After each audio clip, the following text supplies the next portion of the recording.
मेरे प्यारे स्टूडेंट, आप सभी लोगों का जीवन कोचिंग सेंटर के ऑनलाइन क्लास में स्वागत करता हूं और साथ ही साथ आप सभी लोगों को बताना चाहता हूं, ख़ास तौर से air force X and Y group के लिए, कि कोरोना के चलते, कोविड-19 के चलते आज आप लोगों का जो एग्ज़ाम होने वाला था 18 तारीख को, वो पोस्टपोन्ड हो गया है।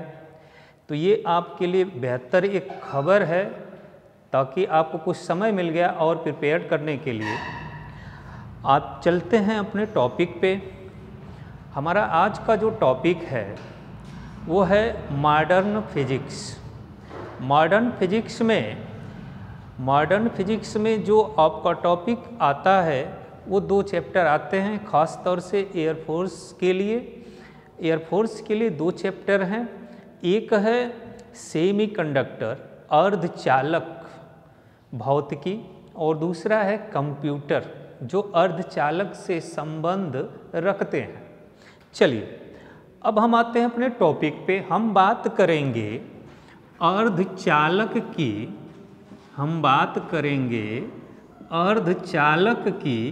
अर्धचालक मीन्स सेमी कंडक्टर की। हम किसकी बात करेंगे? अर्धचालक की मीन्स सेमी कंडक्टर की। सेमी कंडक्टर क्या होता है, अर्धचालक क्या होता है, इसके बारे में थोड़ा सा हम पीछे अगर चलें तो हम केमिस्ट्री का, जो आपका मॉडर्न केमिस्ट्री है या फिजिकल केमिस्ट्री है, उस फिजिकल केमिस्ट्री के आधार पर जब हम पीरियाडिक टेबल से तत्वों को, जितने भी तत्व पीरियाडिक टेबल में पाए जाते हैं 118 तत्व के लगभग होंगे, उनमें से अगर उनको हम कैटेगराइज करते हैं तो 3 कैटेगराइज हम करते हैं। पहला नंबर पे चालक, दूसरे नंबर पे अर्धचालक, तीसरे नंबर पे कुचालक मीन्स इंसुलेटर या अचालक भी हम उसको कहते हैं। मॉडर्न फिजिक्स में इलेक्ट्रॉनिक्स इंजीनियरिंग की एक थ्योरी है, उस थ्योरी के आधार पर अर्धचालक का जो डिफिनेशन दिया गया वो दिया क्या गया, ये आपको समझना है। अर्धचालक थ्योरी के आधार पर कहा गया कि वे तत्व जिनके बाहरी कक्षा में मीन्स सबसे बाहरी आउटर वाले कक्षा में 4 इलेक्ट्रॉन होते हैं, मीन्स 4 इलेक्ट्रॉन पाए जाते हैं, वे अर्धचालक या सेमीकंडक्टर कहलाते हैं। ये आपका जानना होगा। अब थोड़ा सा हम समझें कि अर्धचालक में होता क्या है। भाई अर्धचालक में हम होता क्या है, ये थोड़ा सा समझा जाए। ये बड़ा इंटरेस्टिंग चीज़ें हैं, इसको समझा जाए तो हम सबसे पहले समझेंगे। एक अगर एग्जाम्पल ले ले एक तत्व का, मान के चलें सपोज दैट एक सोडियम है। सोडियम का परमाणु क्रमांक 11 होता है। सोडियम का परमाणु क्रमांक 11 होता है और परमाणु भार आपका 23 होता है। हम इसके बारे में इसी आधार पर आपको हर एक चीज़ समझाते हुए चलेंगे। चलिए आते हैं। परमाणु क्रमांक 11 होता है। अब जब इसको हम कॉन्फ़िगरेशन करते हैं, इसको जो ऑर्बिटों के अंदर बांटते हैं, तो कैसे? पहले ऑर्बिट में होता है 2, दूसरे में 8 और तीसरे में लास्ट 1 बचता है। समझने का प्रयास करिएगा, हम समझाना क्या चाहते हैं आपको। एक परमाणु के अंदर नाभिक होता है, नाभिक के अंदर प्रोटॉन न्यूट्रॉन होते हैं। इलेक्ट्रॉनिक्स थ्योरी ये कहती है कि प्रोटॉन के ऊपर जो होता है पॉजिटिव चार्ज मीन्स धनात्मक आवेश होता है, और इसके चारों तरफ कक्षाओं में इलेक्ट्रॉन जो होता है वो मूव करता है, घूमता है, चक्कर लगाता है। इसमें इलेक्ट्रॉन होते हैं, बहुत सारे इलेक्ट्रॉन होते हैं। लेकिन इस आधार पर अगर देखें हम सोडियम को अगर लेके चलें तो सोडियम के फर्स्ट ऑर्बिट में जो जस्ट इसके पास वाला होगा उसमें 2 इलेक्ट्रॉन होगा। उसके सेकेंड ऑर्बिट में 8 इलेक्ट्रॉन होगा और लास्ट ऑर्बिट में 1 इलेक्ट्रॉन होगा। हम लास्ट ऑर्बिट की ही बात करेंगे क्योंकि यहीं से मॉडर्न फिजिक्स स्टार्ट होगा।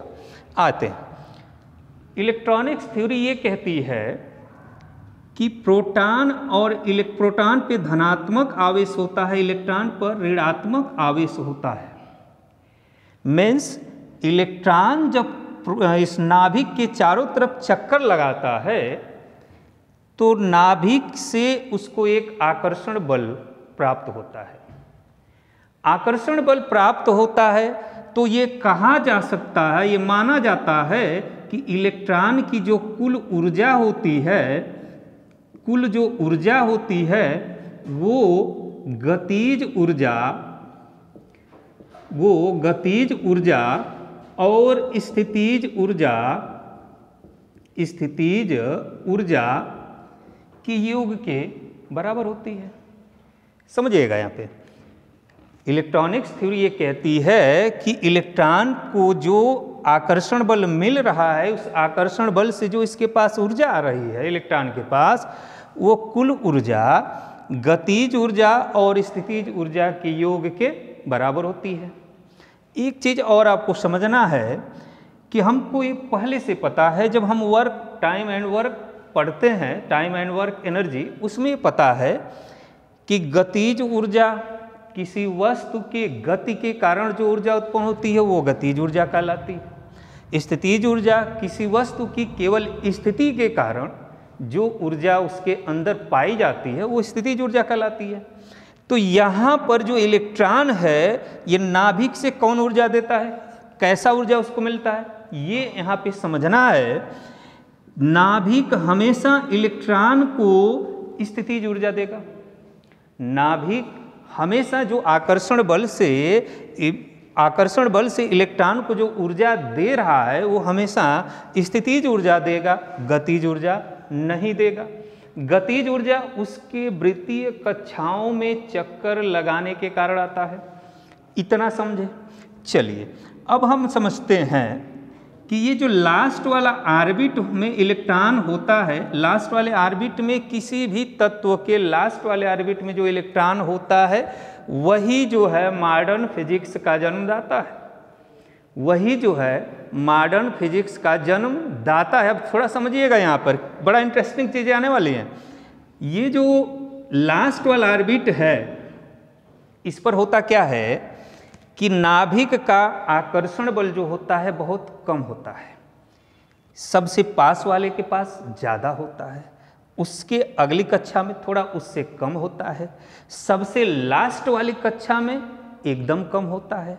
होता क्या है कि जो लास्ट वाला ऑर्बिट का इलेक्ट्रॉन है, ये इलेक्ट्रॉन अगर किसी कोई अदर एलिमेंट के आकर्षण बल एरिया में आता है, अट्रैक्शन फोर्स में आता है, तो वो इस ऑर्बिट को छोड़ करके उसके साथ भाग लेता है, उसके साथ हो चलता है।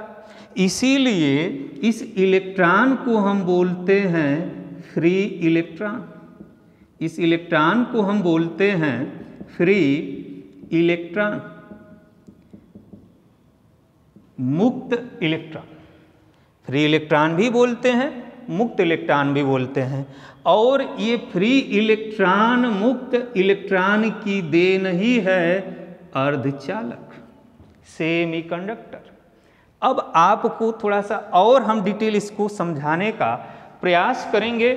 समझिए इसको। अगर इसको लिखना चाहते हैं तो आप नोट कर सकते हैं, 10 सेकंड का समय हम दे रहे हैं, आप इसको नोट कर सकते हैं या स्क्रीनशॉट ले सकते हैं। चलिए अब हमारा जो आगे का जो टॉपिक आएगा वो ऊर्जा से रिलेटेड है कि अर्धचालक कैसे कार्य करता है।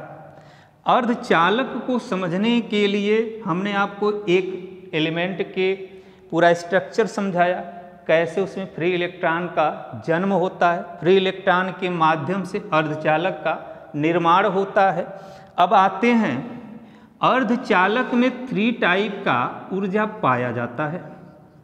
अर्धचालक में 3 टाइप का ऊर्जा पाया जाता है। या हम कह सकते हैं, ये कह सकते हैं बंध पाया जाता है। बंध मीन्स बैंड पाया जाता है। बैंड 3 टाइप का पाया जाता है और इस बैंड से एक क्वेश्चन हर साल पूछा जाता है। हर साल आप अगर आप जो है देखेंगे क्वेश्चन पेपर में जो प्रीवियस के है, एक क्वेश्चन पक्का है, इससे आपको मिलना है। पहला है संयोजी बैंड यानी संयोजी बंध। फर्स्ट नंबर है आपका संयोजी बंध। अब इसको समझना है संयोजी बंध होता क्या है। फिर इसके बाद है आपका चालन बैंड, चालन बंध।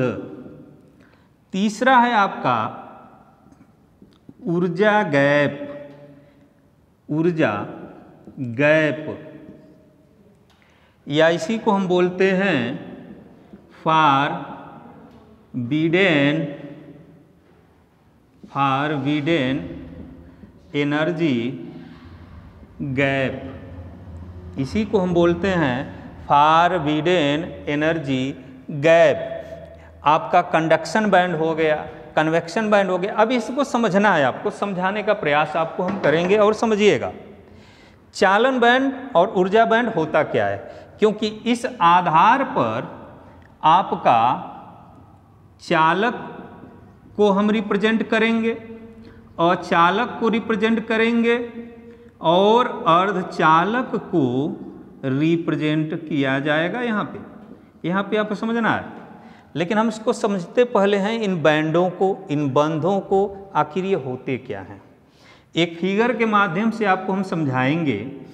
एक फिगर के माध्यम से यहाँ पे थोड़ा सा देखिएगा। ये स्ट्रक्चर आपका है संयोजी बैंड का। ये स्ट्रक्चर किसका है? संयोजी बैंड का। ये स्ट्रक्चर है चालन बैंड का। ये स्ट्रक्चर चालन बैंड का है, ये स्ट्रक्चर संयोजी बैंड का है। ये आपका संयोजी है, संयोजी बंध है, और ये है चालन बंध।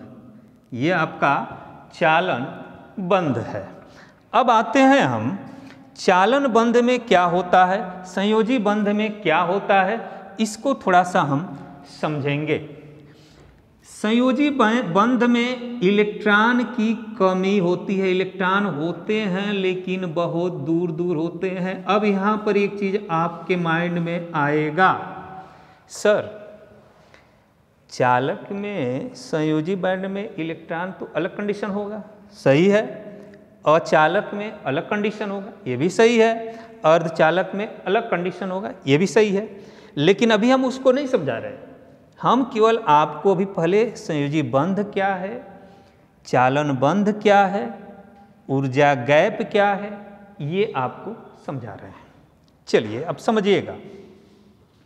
संयोजी बंध में इलेक्ट्रॉन की कमी होती है, मतलब बहुत ज़्यादा इलेक्ट्रॉन नहीं होते हैं।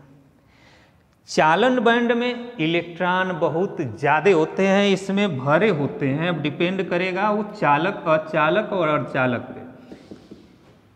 समझिए, संयोजी बैंड और चालन बैंड समझ में आया। संयोजी बैंड में इलेक्ट्रॉन की कमी होगी, चालन बैंड में इलेक्ट्रॉन भरे होंगे। अब इनके बीच का जो ये डिस्टेंस होता है, इनके बीच का ये जो गैप होता है, इसी को हम बोलते हैं फॉरबिडन एनर्जी गैप।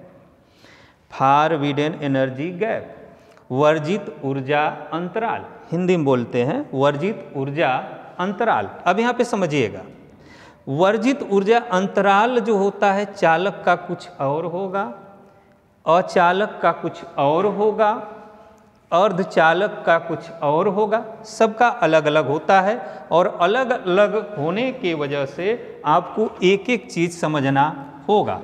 अब थोड़ा सा समझें, ये तो हो गया हमारा चालन बैंड, संयोजी बैंड और ऊर्जा, वर्जित ऊर्जा अंतराल, ये तीन चीज़ें हुई। अब हम आपको इंट्रोड्यूस कराएंगे कि ऊर्जा के आधार पर ऊर्जा के आधार पर चालक, अचालक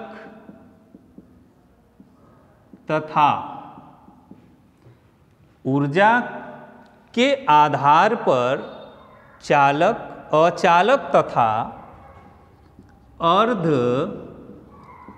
चालक की व्याख्या। ये बड़ा इंपॉर्टेंट चीज़ें हैं। यहाँ से एक क्वेश्चन आपका आता है और वो आपको हम बताएंगे कैसे आता है। चलिए, ऊर्जा के आधार पर सबसे पहले नाम लिया हमने चालक का। चालक का मीन्स कंडक्टर का, कंडक्टर का, चालक का। हम लोग जब फिजिक्स स्टार्ट करते हैं, इलेक्ट्रॉनिक्स या इलेक्ट्रिकल इंजीनियरिंग की अगर बात आती है तो ये माना जाता है कि चालक वह होता है जिसमें बिजली आसानी से, इलेक्ट्रिसिटी का आसानी से या इलेक्ट्रॉनों का आसानी से प्रवाह हो सके। समझ में आ रही बात? लेकिन यहाँ पर हम जो चालक का डेफिनेशन बताएंगे वो अलग टाइप का होगा।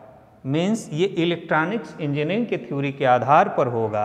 अब इसमें आपको देखना है, एक फिगर आपको हम दे रहे हैं। इस फिगर में देखिए, इस फिगर में देखिए ध्यान से, बहुत ध्यान से देखिएगा। दो बैंड की बात हमने किया, एक चालन बैंड की या चालन बंध की, एक आपका संयोजी बंध की। इसमें आपको बस एक ही चीज ध्यान देना है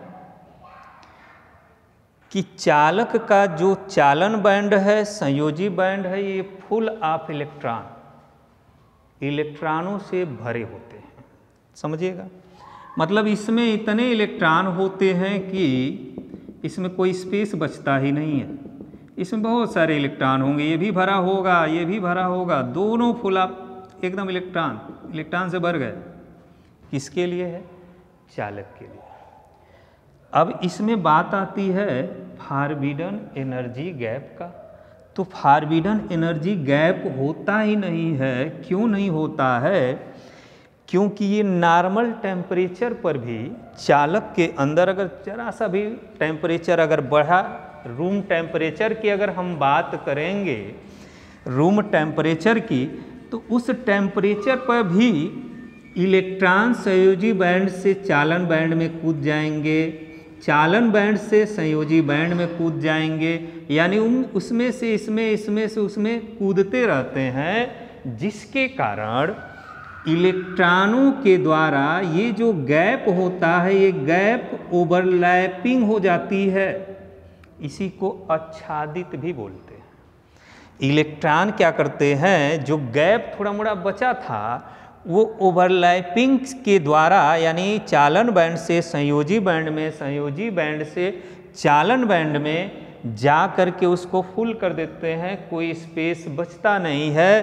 तो ये कहा जाता है कि एनर्जी गैप को जो है Eg से रिप्रेजेंट किया जाता है। जो एनर्जी गैप होता है वो चालक के अंदर शून्य होता है, जीरो होता है, होता ही नहीं है।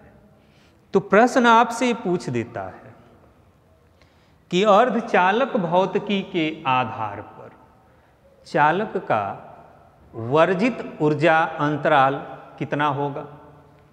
आप कहेंगे शून्य होगा। शून्य के आधार पर ही आपको एक चीज और हम बताएंगे कि जब हम चालक की बात करते हैं, चालक में हमने बोला फुल ऑफ इलेक्ट्रॉन, चालन बैंड भी फुल ऑफ इलेक्ट्रॉन, संयोजी बैंड में, ये एकदम पास होते हैं। इन दोनों का बैंड इतना पास होता है कि हल्का सा भी टेम्परेचर, थोड़ा सा भी टेम्परेचर, बहुत थोड़ा सा रूम टेम्परेचर पर भी आप कह सकते हैं कि एक चालक के जो संयोजी बैंड होते हैं, यानी संयोजी बंध में जो इलेक्ट्रॉन भरे होते हैं वो चालन बैंड में कूदते हैं, जो चालन बैंड वाले होते हैं वो संयोजी बैंड में कूदते हैं। और जब ये कूदते हैं तो इनके द्वारा जो इनके बीच में स्पेस होता है वो स्पेस ओवरलैपिंग के कारण भर जाता है, इसलिए एनर्जी गैप शून्य हो जाता है। क्लियर है? चलिए अब हम बात करेंगे अचालक की। अब हम बात करेंगे अचालक की। अचालक की अगर हम बात करें, समझिएगा यहां भी आपका दो बैंड बनेगा, एक कंडक्शन बैंड होगा, एक कन्वेक्शन बैंड होगा। आपका दोनों के बीच जो एनर्जी गैप होता है इसमें काफ़ी अधिक होता है, इसमें काफ़ी अधिक होता है। अब समझिए कितना होता है। यहाँ पर ये आपका संयोजी बैंड है, संयोजी बंद है, ये आपका चालन बंद है, और ये आपका यहाँ से यहाँ तक ये जो एरिया होता है इसी को आप बोलते हैं एनर्जी गैप, या ईजी आप रिप्रेजेंट कर सकते हैं। क्लियर है? संयोजी बंद अचालक की हम बात कर रहे हैं, सेमी अचालक की बात कर रहे हैं, इंसुलेटर की बात कर रहे हैं, इंसुलेटर मटेरियल की बात कर रहे हैं, अचालक की। संयोजी बंध में इलेक्ट्रॉन बहुत ज़्यादा होंगे, चालन बंध में होबे नहीं करेंगे, ये बिल्कुल खाली होगा। होंगे, ऐसा नहीं है कि नहीं होंगे, होंगे, बहुत कम होंगे या ना के बराबर हो सकते हैं। समझिएगा, संयोजी बंध में जो परमाणु उपस्थित होते हैं एक अचालक के अंदर, वो परमाणु एक परमाणु दूसरे परमाणु से इस तरीके से बंधे रहते हैं, इस तरीके से बैंड के द्वारा बंधे रहते हैं कि वो एक छोड़ा नहीं पाते, या कह सकते हैं कि अगर हम उनको टेम्परेचर थोड़ा सा बढ़ाएं तब भी वो बंध टूटते नहीं हैं, ब्रेक होते ही नहीं हैं। और जब बंध टूटेगा नहीं एक परमाणु दूसरे परमाणु के बीच में, जब तक बंध टूटेगा नहीं इलेक्ट्रॉन फ्री नहीं होगा, और इलेक्ट्रॉन जब मुक्त नहीं होगा तो संयोजी बंध से चालन बंध में इलेक्ट्रॉन जाएगा ही नहीं। तो यही कारण है, आप एक्सपेरिमेंट करके देख सकते हैं कि कोई अचालक लीजिए, जैसे आपने लकड़ी लिया, लकड़ी के अंदर आप चाहते हैं कि करंट फ्लो हो, तो उसका टेम्परेचर बढ़ाते जाइए, 10 डिग्री करिए, 20 करिए, 30 करिए, 40 करिए, ऐसे बढ़ाते बढ़ाते बढ़ाते बढ़ाते जैसे ही 60 के पार या 60 तक जाते हैं लकड़ी जलने लगती है, लेकिन इलेक्ट्रॉन उसमें मूव नहीं करते हैं, क्योंकि इनके बीच का जो बंध होता है वो ब्रेक नहीं होता है। इस कारण इनके बीच की जो एनर्जी गैप है वो एनर्जी गैप बहुत ज़्यादा हो जाती है। अब प्रश्न यहाँ से एक बनेगा, और बहुत ज़्यादा आपका पूछा गया है कि अर्धचालक भौतिकी के आधार पर अचालक में ऊर्जा गैप कितना होता है, वर्जित ऊर्जा अंतराल कितना होता है, फॉरबिडन एनर्जी गैप कितना होता है, ये आपको बताना है। तो आप ध्यान से समझिएगा कि अचालक के लिए जो एनर्जी गैप होता है वो होता है +7 इलेक्ट्रॉन वोल्ट, +7 इलेक्ट्रॉन वोल्ट। ये इतनी एनर्जी गैप ज़्यादा होती है कि इसके अंदर करंट फ्लो नहीं होता है, क्योंकि करंट फ्लो होने के लिए इलेक्ट्रॉनों का संयोजी बंध से चालन बंध में जाना होगा, और जो कि ये पॉसिबल नहीं है। क्लियर हुआ? चलिए अब हम तीसरा टॉपिक की बात करेंगे जो मेन है, जिसके बारे में मॉडर्न फिजिक्स बना है, वो है सेमीकंडक्टर। सेमीकंडक्टर का मतलब हो गया अर्धचालक। हम अर्धचालक की बात करेंगे।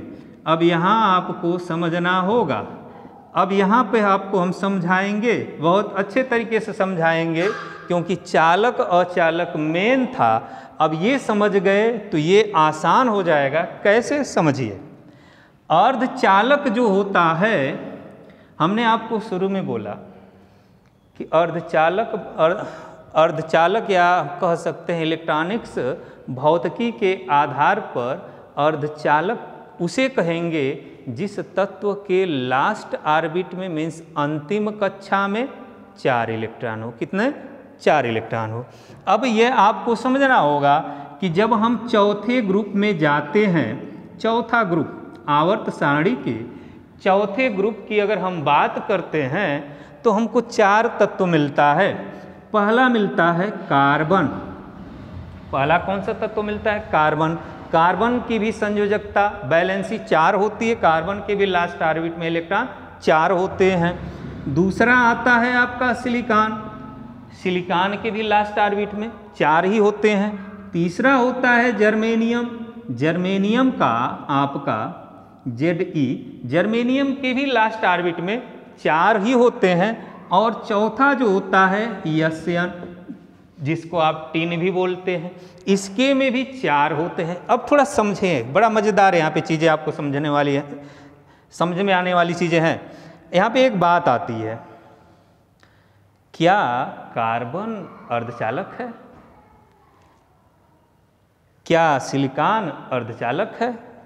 क्या जर्मेनियम अर्धचालक है? क्या टिन जो है ये भी अर्धचालक है? क्योंकि एक चीज़ समझना होगा आपको, बड़ा हमने कहा इलेक्ट्रॉनिक्स इंजीनियरिंग कहता है जिसके लास्ट ऑर्बिट में 4 इलेक्ट्रॉन है, वो क्या है? सेमीकंडक्टर है। ये आपको बताएं हम। अब थोड़ा सा हम देखते हैं, क्योंकि इलेक्ट्रॉनिक्स तो ये कह दिया कि 4 होना चाहिए, तो हम सबको नहीं मान सकते भाई। कोई अगर चालक की तरह से बिहेव करने लगा तो आप क्या करेंगे? उसको समझने के लिए ये चीज़ें आपको समझनी होगी जो आप समझाने जा रहे हैं। कार्बन जो होता है, कार्बन के अंदर भी चालन बैंड होता है, संयोजी बैंड होता है। समझिएगा यहाँ पे, कार्बन के अंदर भी चालन बैंड होता है, संयोजी बैंड। अब कार्बन के अंदर होता है, इसका मतलब ये नहीं है कि केवल कार्बन के अंदर होगा, ये जितने भी एलिमेंट आपके पाए जाते हैं सबके अंदर होता है। तो कार्बन के अंदर चालन बैंड जो होगा, संयोजी बैंड, इस तरीके से बिहेव नहीं करेगा, इस तरीके से करता है। समझिएगा, कार्बन का जो होता है चालन बंध और संयोजी बंध के बीच में ये जो गैप होता है बहुत अधिक होता है। गैप जब अधिक होगा तो एनर्जी गैप 7 इलेक्ट्रॉन वोल्ट होगी, और जब 7 इलेक्ट्रॉन वोल्ट होगी तो उसके अंदर धारा का प्रवाह हो भी नहीं करेगा, उसके अंदर विद्युत धारा नहीं बहेगी, और जब विद्युत धारा नहीं चलेगी तो चालक हम उसको नहीं कह सकते। यानी कहा जा सकता है कि कार्बन जो होता है एक अचालक होता है। कार्बन क्या है? अचालक है, इंसुलेटर मटेरियल है। ये समझ में आ रही बात? ये सेमीकंडक्टर नहीं है। हमने आपको जो है इलेक्ट्रॉनिक्स इंजीनियरिंग के आधार पर बोला कि जिसके लास्ट ऑर्बिट में 4 इलेक्ट्रॉन, वो अर्धचालक। लेकिन अगर हम इन गैप की, इस चालन बंध की बात करें, संयोजी बंध की बात करें, वर्जित ऊर्जा अंतराल की बात करें, तो इस आधार पर ये क्या हो गया? अचालक हो गया। ये क्या हो गया? अचालक हो गया, इंसुलेटर हो गया।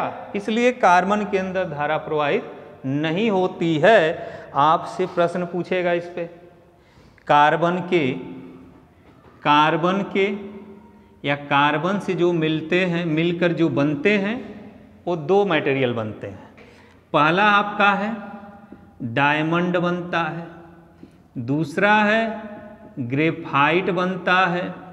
आपसे एक प्रश्न पूछा गया है कि डायमंड का, हीरे का वर्जित ऊर्जा अंतराल कितना होगा? ठीक है, अब ये आपको समझना होगा कि डायमंड का, हीरे का, या आप कह सकते हैं हीरा है, हीरे का प्रश्न पूछा गया, हीरा का ऊर्जा अंतराल कितना है? तो आपसे जब भी पूछे, और अगर कार्बन से पूछे कि कार्बन का कितना है, तब भी आप बोलेंगे 7 इलेक्ट्रॉन वोल्ट। कार्बन का भी पूछे तब भी आपको बोलना है 7 इलेक्ट्रॉन वोल्ट। हीरे का पूछे तब भी बोलना है 7 इलेक्ट्रॉन वोल्ट। इससे आपका एक प्रश्न पूछा जाता है। अब आते हैं हम सिलिकॉन और जर्मेनियम की। तो सिलिकॉन और जर्मेनियम से पहले हम समझ लेते हैं एशियन की। टिन की बात करते हैं। टिन के अंदर भी चालन बैंड होता है और संयोजी बैंड होता है, लेकिन जो टिन के अंदर होता है चालन और संयोजी बैंड बिल्कुल ऐसा होता है, यानी इसके बीच चालन बंध और संयोजी बंध के बीच में जो एक गैप होता ही नहीं है, ओवरलैपिंग होता है। मीन्स कहा जा सकता है कि टिन का एनर्जी गैप जो होता है, वर्जित ऊर्जा अंतराल जो होता है, वो कितना होता है? शून्य होता है। कितना होता है? शून्य होता है। अब बात करेंगे, जब शून्य होगा तो ये क्या हो गया? ये हो गया चालक, कंडक्टर। ये क्या हो गया?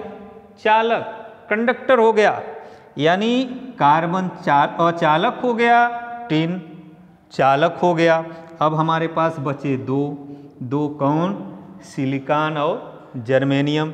अब सिलिकॉन और जर्मेनियम की अगर हम बात करेंगे तो सिलिकॉन जर्मेनियम के लिए हम एक आपका फिगर के माध्यम से समझाने का प्रयास करेंगे। यहाँ पे देखिए, इसके अंदर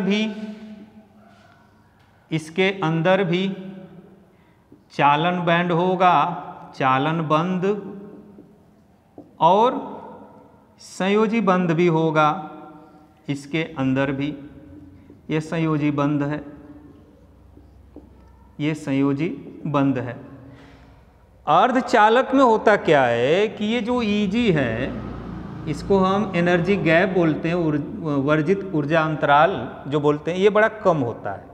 किसकी अपेक्षा? अचालक की अपेक्षा। अचालक की अपेक्षा ये जो एनर्जी गैप होता है, ये इसमें कम होता है। अब समझें, संयोजी बैंड पूरा इलेक्ट्रॉनों से फूल भरा है, पूरा भरा हुआ है, ये पूरा खाली है। आपको समझने के लिए दो चीज़ें यहाँ से अभी समझ में आ जाएगा। यहीं से अब स्टार्ट होगा आपका मॉडर्न फिजिक्स का,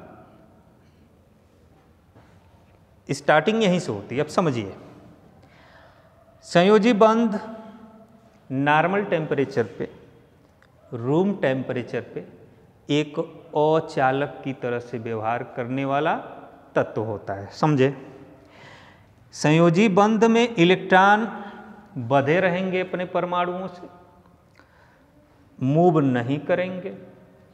अब हम करते क्या हैं, जब इसको थोड़ा सा बाहर से, दो चीज़ें होंगी, ध्यान से समझेंगे। इसमें तीन चीज़ें आती हैं, हालांकि हम तीनों चीज़ों का जिक्र कर दे रहे हैं। पहला चीज़ है, अगर बाहर से, ये देखिए अंदर की बात नहीं हो रही है, एक्सटर्नल बात हो रही है, इंटरनल की बात नहीं हो रही है। एक्सटर्नल बाहरी स्रोत से आप जो है इसको कोई वैद्युत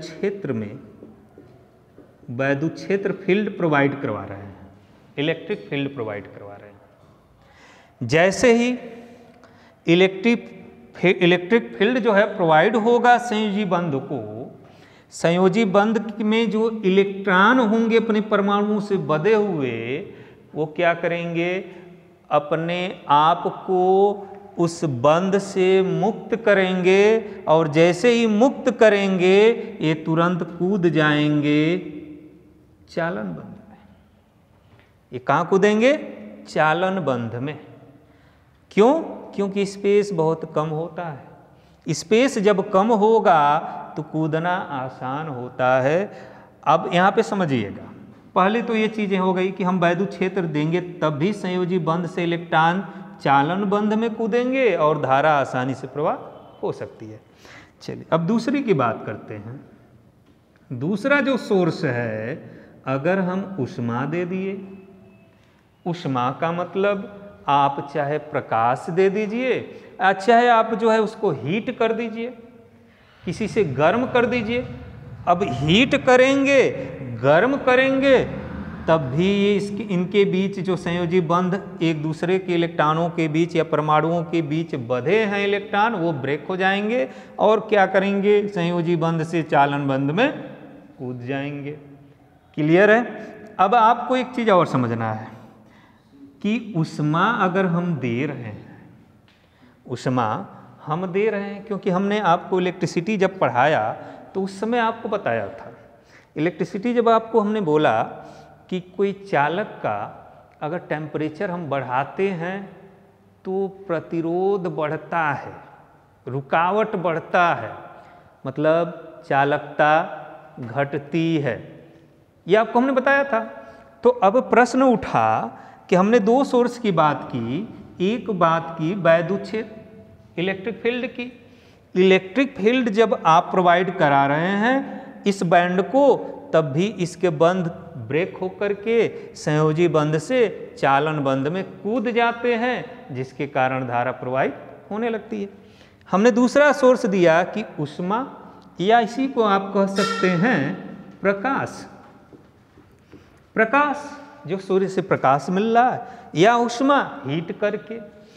तो यहाँ पर जब ऊष्मा हम बढ़ाएंगे, ताप बढ़ाएंगे, तो इस संयोजी बंध पर या अर्धचालक पर क्या प्रभाव पड़ेगा, ये आपको समझने वाली बात है। क्या प्रभाव इस अर्धचालक पर पड़ सकता है? किसका? ऊष्मा का, प्रकाश का, टेम्परेचर का। तो मेरे डियर फ्रेंड्स, एक चीज समझिए बहुत अच्छे से कि जब ऊष्मा या ताप अर्धचालक को मिलता है, जितना बढ़ाएंगे उतना बेहतर वर्क करता है, उतना बढ़िया वर्क करता है, यानी इसकी चालकता बढ़ती है, प्रतिरोधकता घटती है। प्रतिरोधकता मीन्स रेजिस्टेंस जो होगा कम होगा, रुकावट जो होगी कम होगी, चालकता जो होगी बढ़ेगी। अब थोड़ा सा आइए, अब यहाँ पर जब संयोजी बंध से इलेक्ट्रॉन चालन बंध में कूदते हैं तो होगा क्या? अब ये बंध किसका है? सिलिकॉन का हो सकता है या तो जर्मेनियम का हो सकता है। यहाँ भी एक चीज समझना होगा आपको, यहाँ से एक प्रश्न पूछता है, या तो सिलिकॉन का होगा या तो जर्मेनियम का होगा। भाई सबके बाहरी कक्षा में 4 थे, एक अचालक बन गया, एक चालक बन गया। अब ये दो जो हैं ये अर्धचालक बन रहे हैं, लेकिन क्या ये अर्धचालक दोनों सेम जैसे अर्धचालक हैं? नहीं, इनके बीच भी ऊर्जा नहीं, इनके बीच भी जो धारा होता है, जो करंट होती है, वो अलग अलग तरीके से बहेगी। मीन्स इनके अंदर जो एनर्जी गैप होगा, ऊर्जा वर्जित ऊर्जा अंतराल होगा, वो अलग अलग होगा। अब इनमें से भी बेस्ट होते हैं, सिलिकॉन बेस्ट है या जर्मेनियम बेस्ट है? आइए देखते हैं। अब सिलिकॉन की अगर हम बात करेंगे, सिलिकॉन की बात करेंगे, अगर हाँ एक चीज़ और, अगर आप इसको बनाना चाहते हैं तो बना लें। अब हम ऊपर थोड़ा सा लिखेंगे। एक हम बात किए सिलिकॉन की, एक बात हम किए सिलिकॉन की। सिलिकॉन मीन्स SI की बात कर रहे हैं। सिलिकॉन की जो एनर्जी गैप होती है, मीन्स ये जो EG की हम बात कर रहे हैं, एनर्जी गैप जो होती है, इंपॉर्टेंट क्वेश्चन है, ये पूछा गया है आपको। EG का जो गैप होता है वो 0.7 इलेक्ट्रॉन वोल्ट होता है। सिलिकॉन का जो एनर्जी गैप होता है, वर्जित ऊर्जा अंतराल जो होता है, वो 0.7 इलेक्ट्रॉन वोल्ट होता है।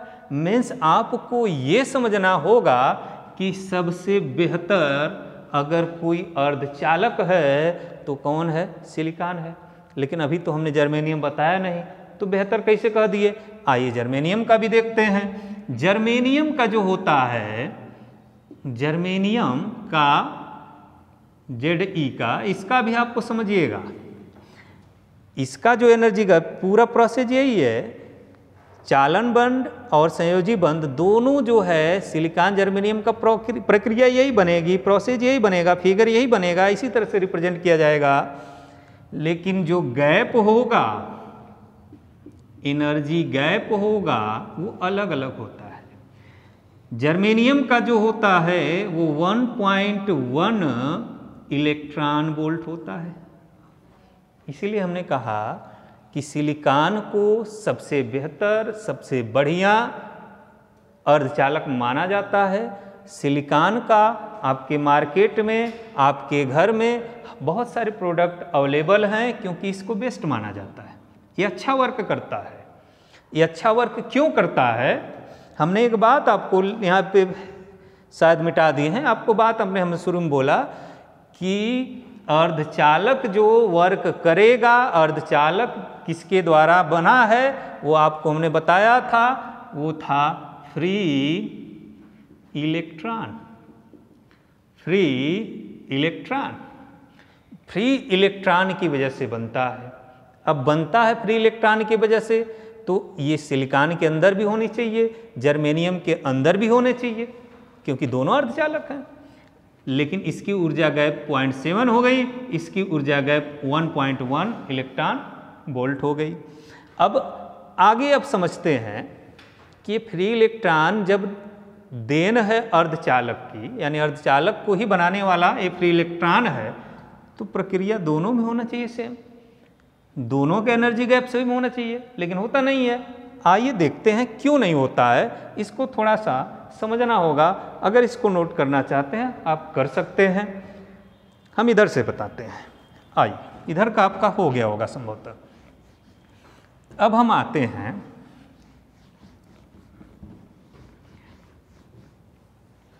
कि इनके बीच, सिलिकॉन और जर्मेनियम के बीच होता क्या है। उससे पहले दो चीज़ें और हम जान लेते हैं। ये अर्धचालक के, एक अर्धचालक है, चाहे हम जर्मेनियम ले लें या फिर सिलिकॉन ले लें, इन दोनों में से किसी एक को लेकर के आपने ये जो संयोजी बैंड बनाया है, ये चालन बैंड है, चालन बंध, और ये है आपका संयोजी बंध। अब यहाँ पे आपको समझना होगा। चलिए, चालन बंध, संयोजी बंध हम कह रहे हैं। अब आपको और सारी चीज़ें नहीं समझाएंगे, मेन जो आपका मुद्दा है वो समझिए। संयोजी बंध हमने कहा फुल ऑफ इलेक्ट्रॉन, इलेक्ट्रॉन से भरे हैं, ठीक है।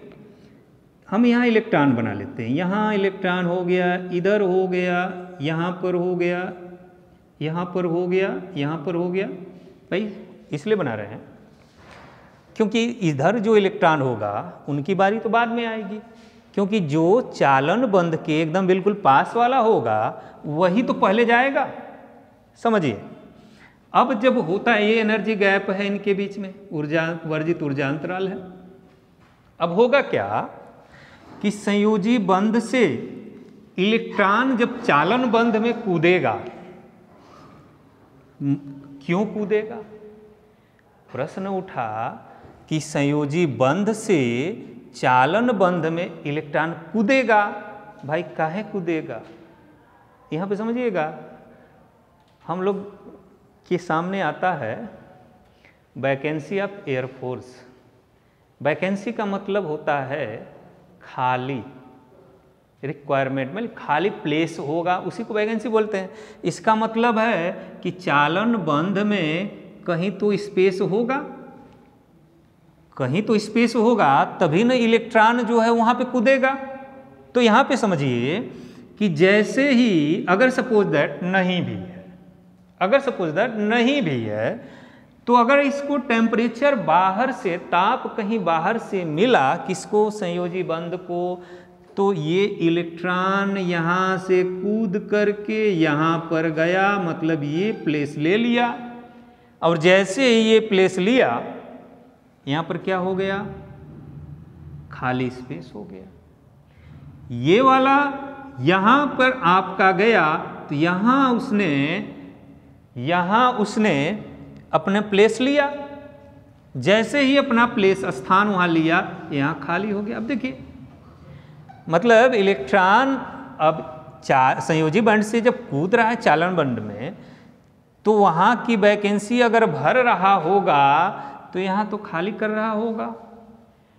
तो अब यहाँ पे समझिएगा, जिस बंध में या जिस अर्धचालक में ये आपका गाढ़ा टाइप में, यानी इलेक्ट्रॉन की बात होती है, यानी ये इसमें इलेक्ट्रॉन ये है, इसमें यहाँ पे इलेक्ट्रॉन है, तो इनको तो हम इलेक्ट्रॉन बोलते हैं, इनको तो हम इलेक्ट्रॉन बोलते हैं, क्योंकि इलेक्ट्रॉन भरे हुए हैं। कहाँ भरे हुए हैं?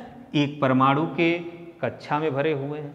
परमाणु के कक्षा में भरे क्यों हैं? क्योंकि परमाणु के अंदर नाभिक होता है, नाभिक उसके बीच आकर्षण बल लगा रहा है। लेकिन जब हम टेम्परेचर दे रहे हैं तो आकर्षण बल कम हो रहा है। आकर्षण बल जब कम हो रहा है तो बंध टूट रहा है, और जब बंध टूट रहा है तो संयोजी बंध से चालन बंध में इलेक्ट्रॉन कूद रहा है, और जैसे ही कूदेगा तो यहाँ अपने पीछे एक स्पेस छोड़ेगा, एक खाली स्थान छोड़ेगा, और खाली स्थान जब छोड़ेगा तो उसी खाली स्थान को हम बोलते हैं होल। क्या बोलते हैं? होल। होल मीन्स छिद्र। छिद्र क्यों? ये स्पेस, ये वैकेंसी खाली पड़ गई, ये वैकेंसी खाली पड़ गई। अब यहीं से आपको हम एक चीज़ समझाएंगे, और इस समझाने के बाद आपको थोड़ा सा बताएंगे, इंट्रोड्यूस करवाएंगे ट्रांजिस्टर के अर्धचालक के बारे में कितने टाइप का होता है। अब यहाँ पे देखिए, हमने कहा कि सिलिकॉन का जो एनर्जी गैप होता है वो होता है 0.7 इलेक्ट्रॉन वोल्ट। क्लियर है? फिर जर्मेनियम का हमने कहा एनर्जी गैप जो होता है 1.1 इलेक्ट्रॉन वोल्ट होता है। क्लियर? अब यहाँ पर आपको समझना है, हम ये दो चीज़ें आपको बताया कि एक अर्धचालक के अंदर दो चीज़ें मिलती हैं, एक इलेक्ट्रॉन मिलेगा और एक होल मिलेगा। होल क्यों मिलेगा? वैकेंसी खाली रहती है। वैकेंसी खाली क्यों रहती है? लैक ऑफ इलेक्ट्रॉन से, इलेक्ट्रॉनों की कमी से। ध्यान से समझिएगा, इलेक्ट्रॉनों की कमी से वैकेंसी खाली होती है, और जब वैकेंसी खाली होती है तो वैकेंसी खाली होती है तो उस वैकेंसी को भरने के लिए और इलेक्ट्रॉन की ज़रूरत है, और जब और इलेक्ट्रॉन आएगा तो इस वैकेंसी को भरेगा। अब सपोज दैट एक इलेक्ट्रॉन इधर पाया गया, इधर पर ये भरा हुआ है, यहाँ से इलेक्ट्रॉन है। अब ये इलेक्ट्रॉन क्या करेगा? देखेगा यहाँ वैकेंसी खाली है, और वैकेंसी खाली है, यहाँ पे लेना चाहेगा इस प्लेस को, तो जैसे ही ये इस प्लेस पर जाएगा इसकी यहाँ वाली वैकेंसी खाली हो जाएगी। अब इस वैकेंसी को लेने वाला भी कोई देख रहा होगा, क्योंकि भाई आप जानते हैं कि जब वैकेंसी कहीं भी खाली होती है तो उसको भरने के लिए बड़े सारे विज्ञापन निकाले जाते हैं, और आज के समय में इतनी बेरोजगारी है कि विज्ञापन बिना ही भर जा रही है, और निकल भी रही है तो इतने लोग हैं भरने के लिए कि पता नहीं। तो यहाँ भी ऐसा ही होता है, एक स्पेस जैसे ही खाली हुआ, इधर बहुत सारे इलेक्ट्रॉन हैं, उसको भरने के लिए दौड़ने लगेंगे, तो जैसे ये यहाँ पहुँचेगा ये खाली हो गई। इसके बाद ऐसे ही प्रक्रिया चलता रहता है, होल का निर्माण होता है, इलेक्ट्रॉन दिखते हैं। अब यहाँ पे हम आते हैं सिलिकॉन और जर्मेनियम की बात। तो सिलिकॉन में जो होता है, सिलिकॉन में जो करंट की बात करेंगे, करंट मीन्स धारा की बात करेंगे, धारा जो बहता है वो इलेक्ट्रॉन की वजह से बहता है। समझने का प्रयास करिएगा। सिलिकॉन में जो होता है एनर्जी गैप 0.7 इलेक्ट्रॉन वोल्ट होता है। क्लियर? सिलिकॉन में जो धारा प्रवाहित होती है, सिलिकॉन के अंदर जो करंट फ्लो होगा वो किसके कारण होगा? इलेक्ट्रॉन के कारण होगा। किसके कारण? इलेक्ट्रॉन के कारण होगा। और जब इलेक्ट्रॉन के कारण होता है, भाई आपने पढ़ा है चालक में पढ़ा है कि इलेक्ट्रॉन चलता है एक किसी चालक के अंदर, ठीक उसके विपरीत डायरेक्शन में धारा बहती है, तो इलेक्ट्रॉन जब बहेगा तो धारा बहेगी, तो इस कारण इसका एनर्जी गैप कम होता है। ठीक है, अब हम जर्मेनियम की बात कर लेते हैं। जर्मेनियम में जो करंट फ्लो होता है वो ज़्यादातर होता है किसके कारण? होल के कारण होता है। किसके कारण? होल के कारण। अरे वो जो वैकेंसी खाली हो, कूद रहा है इसमें से कूद रहा है, इधर वैकेंसी जो खाली होती चली जा रही है, उसके कारण करंट फ्लो बहता है। इसीलिए जर्मेनियम से निर्मित जो भी मटेरियल होते हैं, जर्मेनियम का बहुत कम जो है अर्धचालक भौतिकी के अंदर यूज किया जाता है, क्योंकि इसके अंदर सिलिकॉन निर्माण होते हैं, होल निर्माण होते हैं, होल का ज़्यादा निर्माण आपका किया जाता है, होल से करंट फ्लो होता है। सिलिकॉन में किसके कारण होता है? इलेक्ट्रॉनों के कारण होता है। चलिए ये तो टॉपिक हो गया। अब हम बात करेंगे अर्धचालक होते कितने टाइप के हैं। अर्धचालक होते कितने टाइप के हैं? अर्धचालक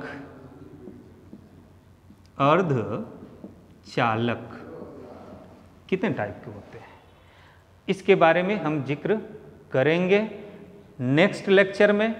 और आप सभी लोगों को मेरा विश्वास है कि जितना आज मैंने आपका मॉडर्न फिजिक्स का पार्ट पढ़ाया होगा, समझ में आया होगा। नहीं आया होगा फिर एक बार इस वीडियो को आप पुश करके देखिएगा, एक एक चीज़ को देखिएगा, और अगर नहीं कोई चीज़ समझ में आई होगा तो कमेंट करके बताइएगा, फिर उस पर मैं अगले लेक्चर में डिस्कशन करूँगा।